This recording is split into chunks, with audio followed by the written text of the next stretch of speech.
buenos días, amigos. Francisco Antonio Méndez y el programa Economía y Mercado les saludan este lunes 16 de junio del 2025 con 27 grados Celsius aquí en La Julia, Distrito Nacional.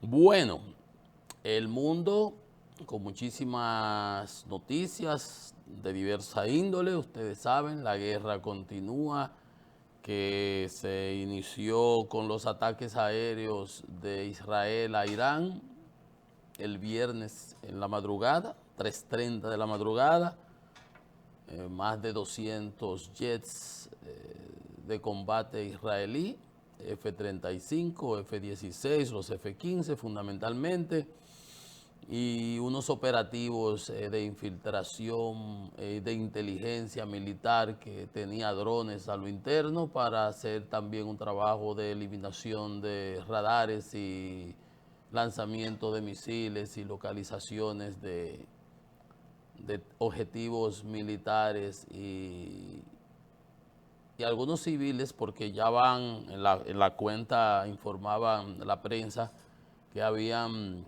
14 científicos del programa nuclear que habían sido eliminados. Ya van 3 días en eso, coches bomba, objetivos. Eso muestra que está bastante infiltrado desde aquella vez que mataron al líder de los Hamas, ¿se acuerdan? En un sitio protegido, en una casa de protección de la IRGC, que se llama la guardia, los cuerpos de guardia revolucionario iraní. Se tiene entendido que hay mucha penetración de inteligencia del Mossad. Bueno, todo eso, ahorita vamos a analizar un poco. Declaraciones del presidente Trump. Yo decía aquí el viernes, recuerdan ustedes, dice que no están, dice que fue unilateral, Marco Rubio, dicen que no están involucrados los americanos. Yo dije, pero no olvídense que ese cuento no me lo chupa nadie. Ese caramelo no se lo chupa nadie, ese cuento no se lo va a creer nadie. Uno sabe que sí, obviamente, aunque no estén con los equipos, porque por algo le pasaron los 20.000 misiles de Ucrania en estos días al Oriente Medio. ¿A dónde? A Israel. Y los otros días que le aprobaron un cargamento de armamentos grandísimo, 5 o 6 mil millones de dólares. Y a Ucrania le están dando a cuenta gota, 30 milloncitos, 300 y ese tipo de cosas. Yo le decía, ¿cómo se llama el cuento? Bueno, eso le decía yo el viernes, ¿no? Entonces Trump, que no hay manera de que se quede callado, le preguntan y dice, no, yo lo sabía todo desde el principio, aunque no estamos involucrados, yo le di 60 días, ya van 61, etcétera, que pueden sentarse de nuevo a negociar. Eso ahorita lo vamos a conocer de nuevo, pero como es así la cosa, ya él da esas declaraciones, uno dice, pero ¿cómo es la cosa? Tal que se sienten, duró hablando 50 minutos con Putin, que es el aliado fundamental de Irán. De hecho, Irán es el que le suple los drones a Shahed. Lo único que me alegro de todo esto que está pasando es que posiblemente, aunque ya ellos lo producen muchos allá, ellos pusieron fábricas que se la han estado bombardeando los ucranianos en Tartarstán, que son de las repúblicas soviéticas, rusas que existen en la federación.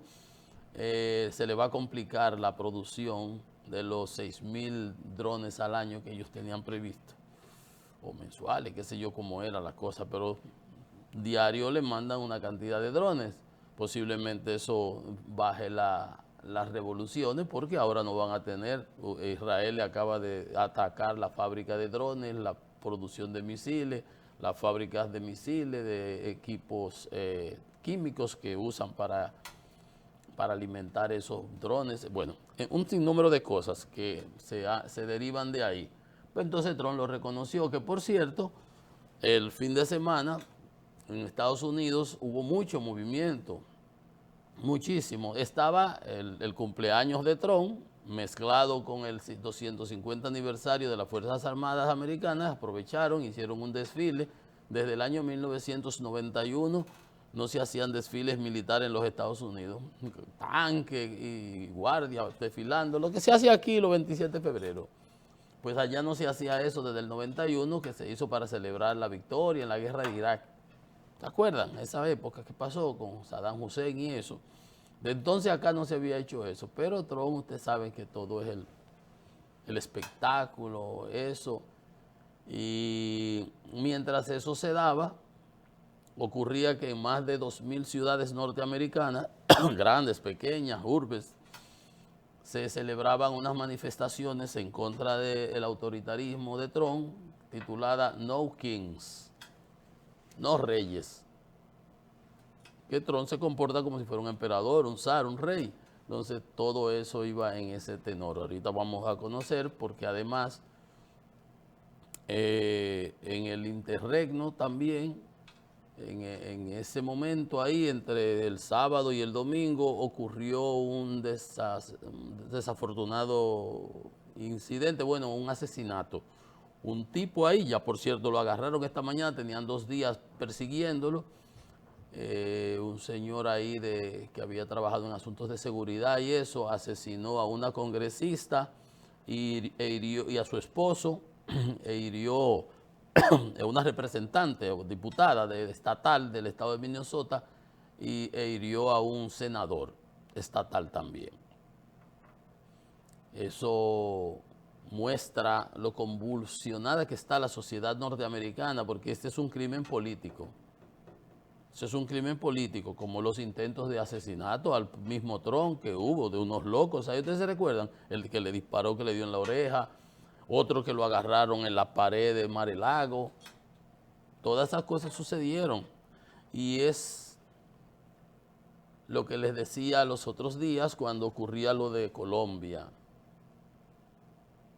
Es que los discursos violentos, divisivos, maniqueos, tú eres malo, yo soy bueno. Ustedes son los malos, estos son los buenos. Hay malos aquí, hay buenos allí, hay buenos aquí, hay malos allá. No es exacto, todas las sociedades son así, una amalgama. Pero esos discursos al final del día tienen repercusiones, porque no todo el mundo tiene... Cuando yo era niño decían que no tiene los 5 sentidos.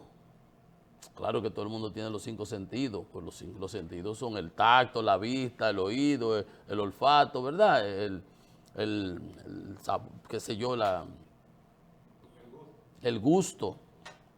Entonces, pero era una manera de decir que no estaba bien del coco, que le patinaba la azotea a una persona, de que no tiene, le falta no tiene los 5 sentidos completos. Entonces hay gente que no tiene los 5 sentidos completos en el término que uno lo dice aquí. Y tú dices una cosa y ellos lo cogen lo cogen hasta en serio, no como la madre del play, como aquellos famosos cuentos. Entonces los estadistas, los dirigentes, los líderes tienen que saber que sus discursos ante esa grey, ante esa feligresía, para llamarlo de alguna manera,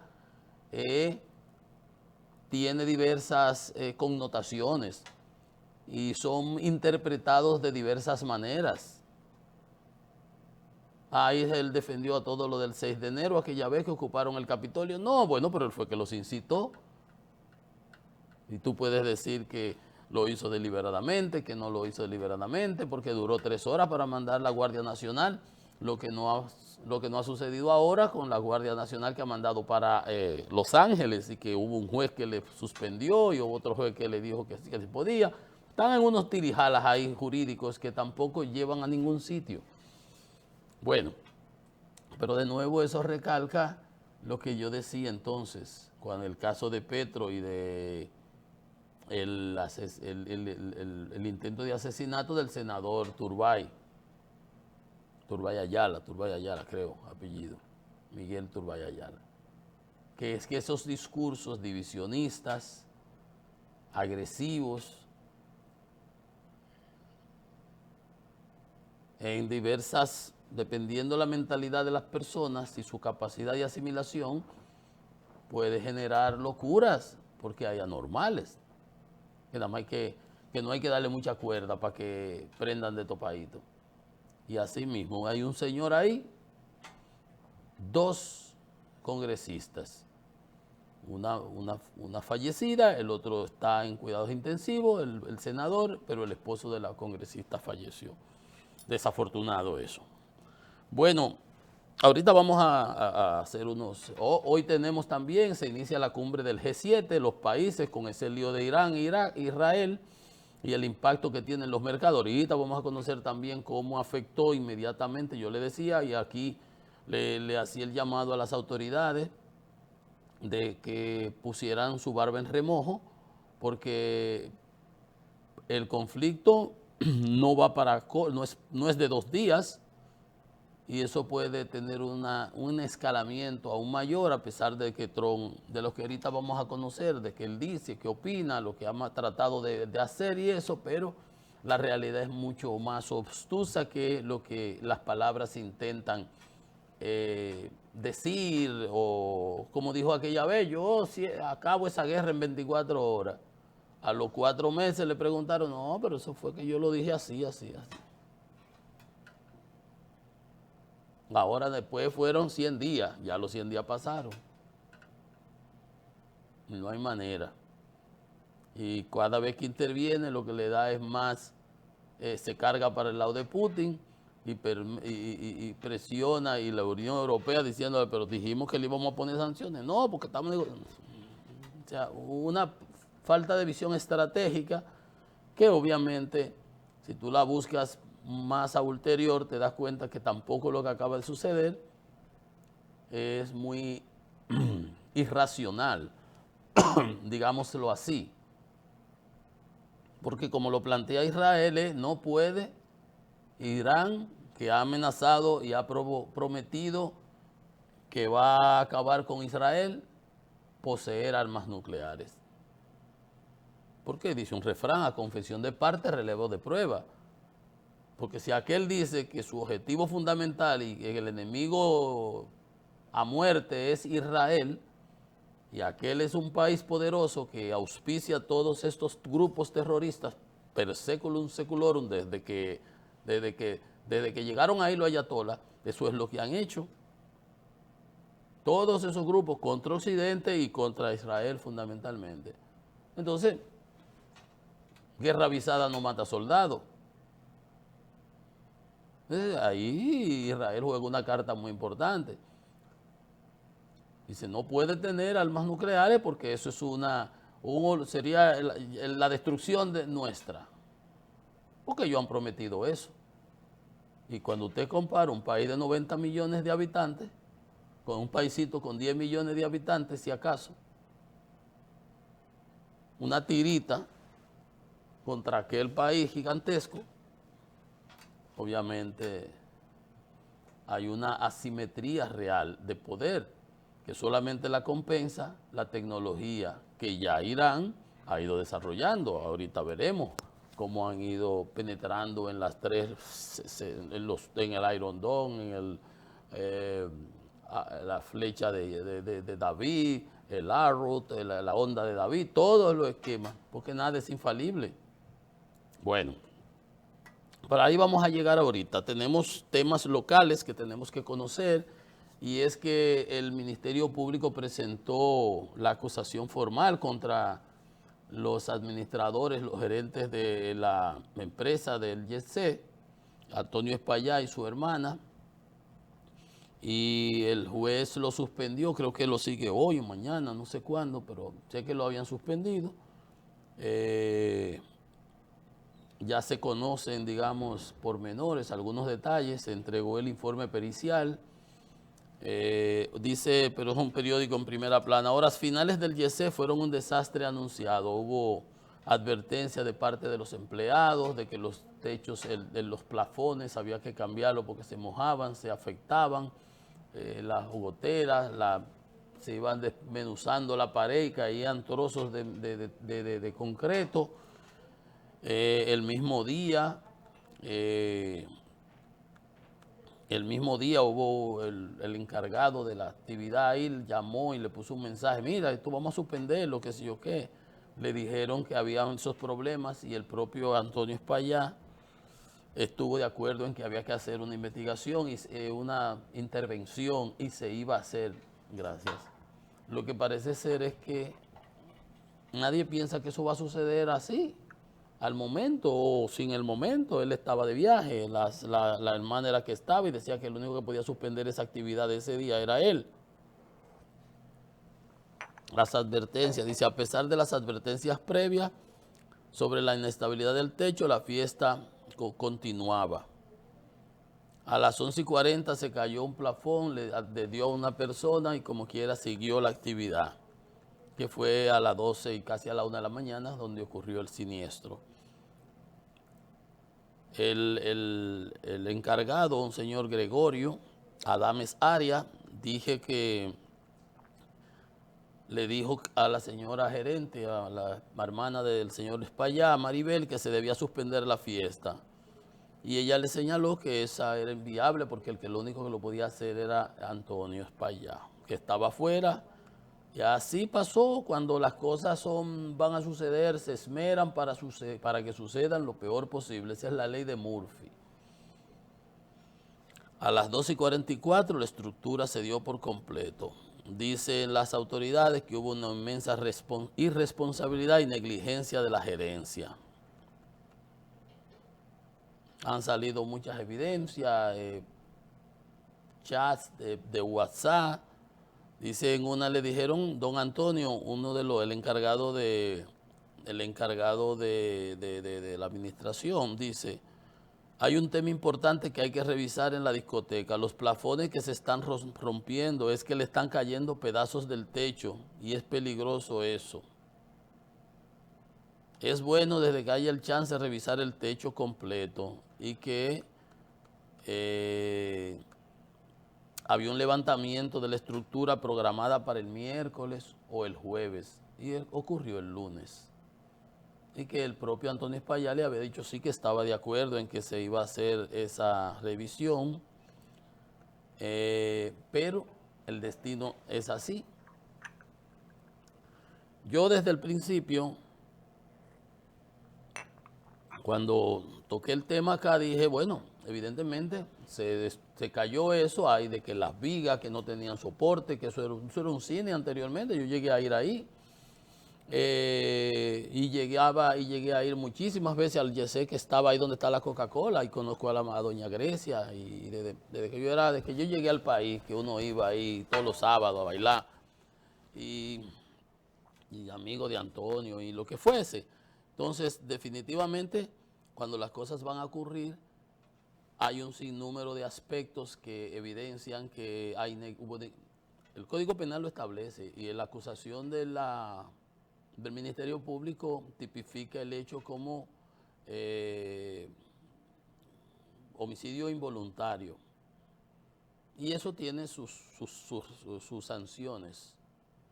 Creo que va de 3 meses hasta 2 años. Es lo máximo en la parte penal. Luego está la parte civil. Habrá que resarcir a todas esas personas. Ya verán cómo se hace. Pero es un evento desafortunado.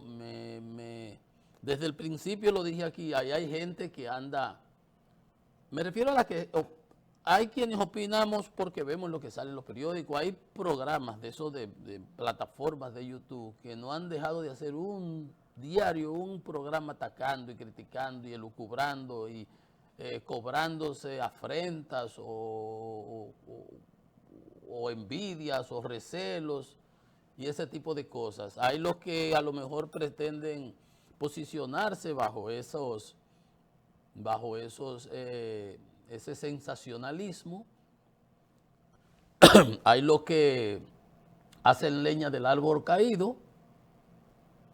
¿Y qué más diríamos? Cualquier cosa, usted ha visto, porque aquí la realidad es que ciertamente, definitivamente, un suceso desgraciado, pudo haber estado Antonio Espaillá ahí, porque él siempre estaba ahí.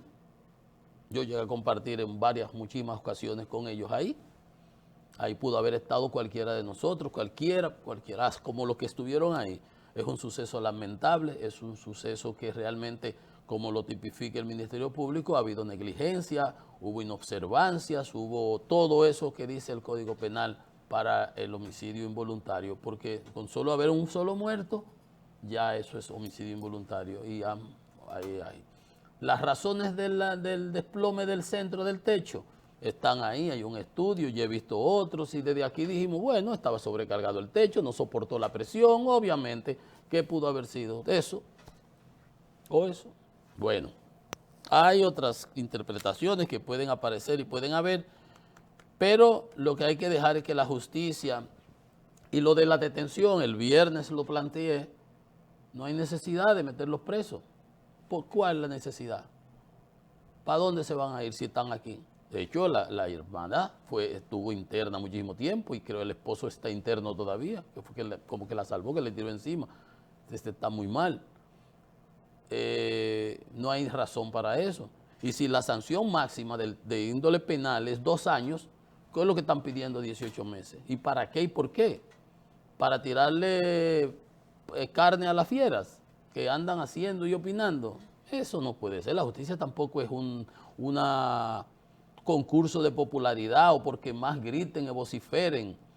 La vecina que más insulte a la otra en esos barrios que se dan de un callejón a otro, que le diga los insultos más soeces, ¿esa es la que gana? No, no por eso. La ley dice lo que estaba establecido y en función de eso hay que aplicarla. Hay que aplicarla. Que haya otras personas que tengan intereses en un sentido y en otro, porque también he oído interpretaciones que quieren dejar dicho que ahí no hubo lo que hubo, sino cualquier otra cosa rara. Y eso lo que hace es que daña más, permite que entonces los otros se ceben más contra el asunto, contra el hecho en sí. Ustedes saben a qué me refiero. Hubo declaraciones de que hay que investigar, que hay que hacer otra cosa. Ahora oía. Entonces, esas son, no sé. Yo entiendo que aquí hubo también un exceso de confianza, porque el mismo Antonio dice, sí, estoy de acuerdo, pero se iba a hacer la intervención, creo que el miércoles o el jueves. No va a pasar nada, vamos a hacerle. Exceso de confianza. Así mismo tú te metes en una rebase de exceso de confianza, viene un camión allá grandísimo y se acabó la historia ahí mismo. Pero nada de eso borra el hecho. Miren, y por eso, mire, tiene razón Jenny Berenice, que tiene 5 años en la administración pública dirigiendo, no, de este gobierno, porque anteriormente lleva como 8 años. Dice, pide un nuevo código penal porque las sanciones actuales son irrazonables. Y tiene razón. Y no se ha aprobado porque no es un préstamo. Como dijo Monseñor Masalles. Si el Código Procesal Penal fuera un préstamo, ya lo hubieran sancochado, como decimos nosotros. Mi papá me decía que era salcochado. Yo nunca he podido decir eso. No hay manera. Bueno, lo hubieran sancochado. El nuevo código debe actualizar la ley a los nuevos tiempos, así que evitar que los delitos sean sancionados con penas irrisorias. Tiene toda la razón. Como la hemos tenido nosotros, tiene 20 años el código, 20 y pico, ya uno dice 20 porque tiene todos esos años ahí. Habrá Dios 20, 22, 23, 24, ¿qué sabe uno? El presidente no lo aprueba porque tiene las 3 causales, como tiene un grupo de esa gente por ahí en su grey, nunca lo ha querido aprobar. Entonces ahí está, un marco jurídico desactualizado con penas irrazonables que no son ni mínimamente proporcionales al daño causado. No hay acumulación de la pena. No es un tollo. Una cosa de cuando Cuca bailaba, de cuando se inició la República. Un código de 1844. Entonces ahí está el tema de las causales. Pero nosotros aquí siempre hemos propugnado. O veíamos al senador del distrito, Omar Fernández, también en una ocasión, pero él no lo ha hecho porque el gobierno tiene, con esos grupos que salen a protestar y que hacen muchísima bulla, el presidente no se ha querido enfrentar a ellos, porque son de su gente, de esos que iban a la marcha de la bandera ahí a la plaza. Yo iba también, pero de lo verde, quiero decir. Esa es la realidad. Pero tiene razón la procuradora, que lleva 5 años en la función, más todo lo que tuvo antes. Y sabe con ciencia cierta y tiene toda la razón. Miren, antes de irme a los temas internacionales, rápidamente, Ustedes recuerdan que en estos días hubo unos piropos a los que no son del PRM, del partido de gobierno, de parte del equipo de Hipólito y de doña Carolina, la alcalde. Pero cuando Hipólito truena es porque el río, ¿cómo es? Cuando el río suena es porque agua trae, eso es lo que pasa con Hipólito. Oigan lo que sale ahora. Hay que votar al director del INDRI. Yo no sé quién que está en el INDRI. ¿Quién es? ¿Fellito o Wilton? No, eso es la CAS y la INAPA. Bueno, hay otra persona que está en el INDRI, pero dice Hipólito, usted puede estar seguro que cuando él dice esto es porque ese no pertenece a su grupo. Independientemente de que haya que votarlo porque no cumpla o no funcione o lo que sea. Y él lo critica. Él estaba en la línea noroeste de campaña, por allá por Santiago Rodríguez, Montecristi, Dajabón, Valverde, toda esa zona, y dijo el abandono del sistema de riego en la región noroeste. Ni usted ni yo sabíamos que estaba abandonado, pero explotó una cuña del mismo palo de adentro. Pero también usted puede estar seguro que eso es porque ese no es del equipo de Carolina. Si fuera del equipo de Carolina, de su equipo, él no lo dijera. Eso no puede ser. En nuestro gobierno cada 4 meses se daba mantenimiento al sistema de riego. Hoy esos canales están en total abandono. Olmedo Cava se llama el señor. No tengo ni idea de quién es. Pero eso lo dice Hipólito. Usted ve. No lo dice ni la oposición, no lo dicen ni los agricultores. Yo no había oído a los agricultores hablando, pero sale Hipólito. Y usted puede estar seguro que eso es por la rebatiña, independientemente de que tenga razón, ¿eh? Eso es por la rebatiña que hay, políticas que ya dijeron que habían gente de otros partidos, que no son del partido, que se quieren alzar con el santo y la limosna. Y ya usted ve por ahí cómo al propio gobierno uno de ellos mismos le mete el torpedo. Entonces le decía que la situación en el Medio Oriente complicó. El viernes el petróleo se disparó 7.6%, llegó en un momento a 8% y subió a 72. Lo conocimos el viernes aquí a $72.80 con 98 centavos. Ahora mismo los mercados están mixtos. Está el petróleo crudo en 73, subió más, 73.07, por el riesgo de que haya, como yo les decía, un escalamiento del conflicto, que ya los misiles van y los misiles vienen y las destrucciones van y las destrucciones vienen, 240 y qué sé yo cuántos fallecidos, ya muertos, y como quiera, a pesar de eso, los mercados están en verde al día de hoy. Vamos a esperar a ver si es por lo de la cumbre. Entonces, ahí está. Irán produjo en el 2023, el año pasado, 3 millones de barriles por día. Eso es un 3% aproximadamente del consumo mundial. Y eso desestabiliza el mercado. Pero no es solamente eso. Ya Israel le bombardeó un depósito, un almacenamiento importante en la ciudad, cerca de Teherán, que va complicando la situación. Los habitantes de Teherán están saliendo porque Israel le dijo, ya llevan más de 8 olas de bombardeos de misiles de Irán a Israel. Israel creo que no le... Y drones. Los drones se quedan en el camino, son los tumban. Los misiles sí entran y por más que tú tengas, si tienes un 95% de probabilidad de eficiencia, con esos misiles cruceros y balísticos, se te cruzan 5.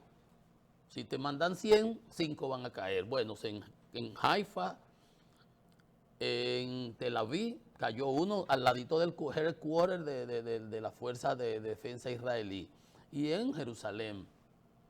O sea que por más infalible que sea el sistema, siempre deja pasar. Y hay destrozos, usted lo puede ver en las redes, muertos por aquí, muertos por allá. Entonces, lo perjudicial, lo más perjudicial que puede suceder es que Irán, como yo le dije el viernes, cierre el estrecho de Hormuz.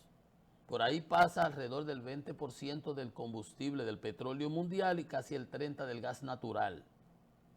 Y eso va a hacer que los precios de esos insumos se encarezcan. Y una de las estrategias fundamentales, por eso Trump está presionando al gobernador del Banco Central de Estados Unidos, de la Reserva Federal, para que baje los tipos de interés, para que facilite, baje los costos de producción, digamos, y los costos de endeudamiento, y que baje el precio del petróleo. Pero si se da lo contrario, va a suceder lo contrario. En lugar de bajar, que los precios van a subir como ya están subiendo. ¿Perjudica eso? ¿Usted sabe mucho a quién? A Ucrania. Porque eso es beneficioso para Rusia. Porque mientras más suben los precios de petróleo, más dinero tienen ellos para financiar su maquinaria de guerra que está en baja, en términos económicos me refiero. Entonces, ese es el peligro mayor. Les había dicho, Trump había dicho que él conocía del todo lo que estaba pasando,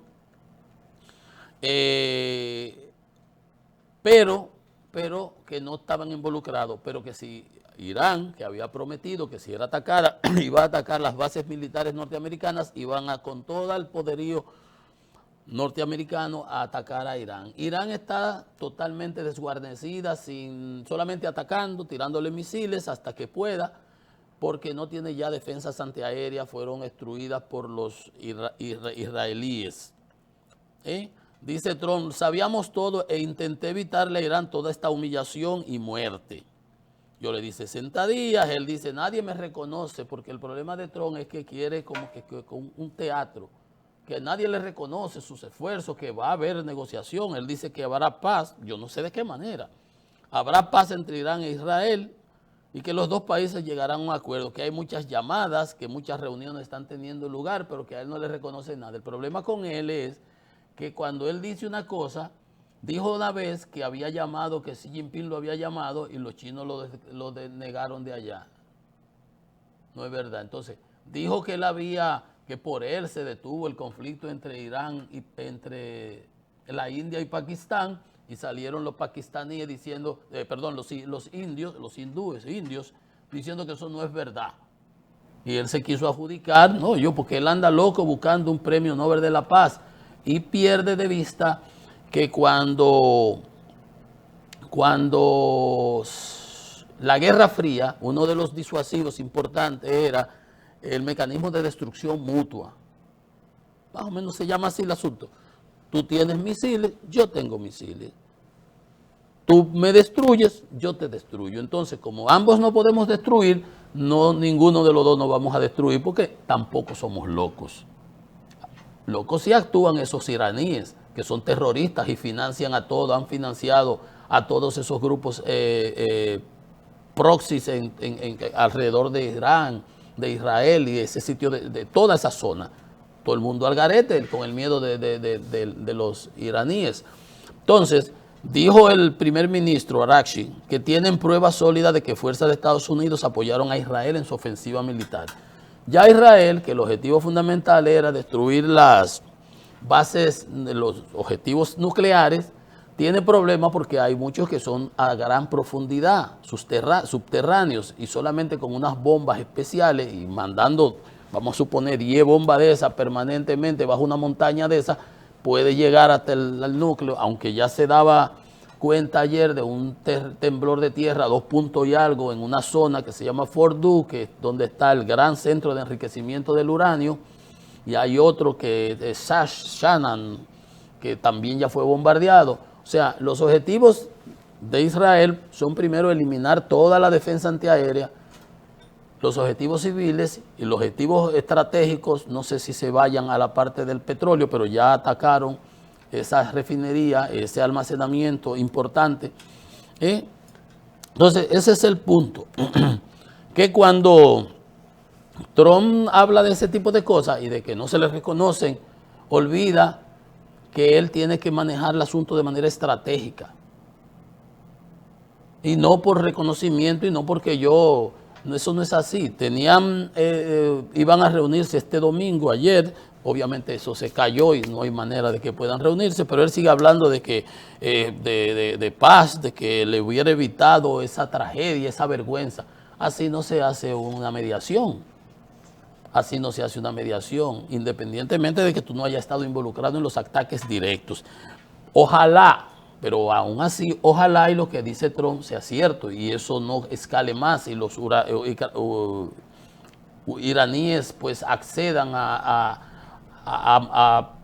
aceptar algún tipo de situación. Pero yo no creo que Irán, después de lo que ha pasado, e Israel, después de haber iniciado esto, deje por la mitad el objetivo fundamental, que es la destrucción de las instalaciones nucleares, los centros de investigación y las centrífugas de enriquecimiento de uranio. Porque si lo deja por la mitad, en 2 o 3 meses, Irán tiene una bomba nuclear y ya Israel no puede atacarla impunemente como la ataca, por las mismas promesas y por la razón por la cual Israel fue y atacó a Irán. Es así. Vamos a ver, los muertos están por todos lados, hay misiles que penetran, el Iron Dome, el David Sling, que es la onda de David, el Arrow, la flecha, todos esos son de corto, mediano y largo alcance, pero como quiera, no son infalibles. Y ahí vemos esa situación. Misiles de Irán que penetran, ya van 200 y tantos muertos, les decía, van 14 científicos, porque la inteligencia israelí parece que ha trabajado muy bien eso en Irán. Los bombas, coche bomba, los drones internos que metieron de contrabando, que los lanzaron el día del ataque, primer día. Todo lo que ha ido sucediendo, pero lo que se dice es que el centro de enriquecimiento de uranio de Irán, en un sitio que se llama Fordow, está muy a mucha profundidad y que supuestamente los israelíes no disponen de las bombas especiales que servirían para destruir de manera sistemática esas instalaciones, que solamente la poseen los Estados Unidos y que tienen los aviones, que es los B-52, los bombarderos estratégicos, por el peso de las bombas que los podrían cargar. Eso es así como está la cosa, no sabemos bien. Ha atacado aviones de reabastecimiento, las estaciones, todo lo que usted pueda saber, porque es toda la parte militar de Irán. En Teherán la población le dijeron que iban a atacar todo lo que eran fábricas y sitios químicos y petroquímicos de producción de armamentos, y la gente le avisaron, y la gente está saliendo de Teherán y de los sitios donde hayan ese tipo de fábrica, porque la van a atacar, así mismo como está en Ucrania, en Rusia, Ucrania atacando esos sitios estratégicos, porque es la parte logística. Y de ahí para allá seguirán bombardeando y seguirán bombardeando. Y los iraníes pues seguirán atacando a Israel para ver si logran pues de alguna manera contrabalancear. El problema es que los ataques de Israel son impunes, con aviones cargados, tirando si ya tú no tienes defensa antiaérea, mientras que los de Irán son misiles, hasta las cuantas serán. Se hablaba de que ellos tendrían por lo menos 2.000 misiles. Si estás tirando 100 y 200 por noche, no te va a quedar después de 10 días muchos misiles, si no tienes fábrica para poderlos fabricar, y los drones tampoco. Ahí está el detalle. Vamos a una pausa, señores. Eso es Economía y Mercado. Venimos en breve con más.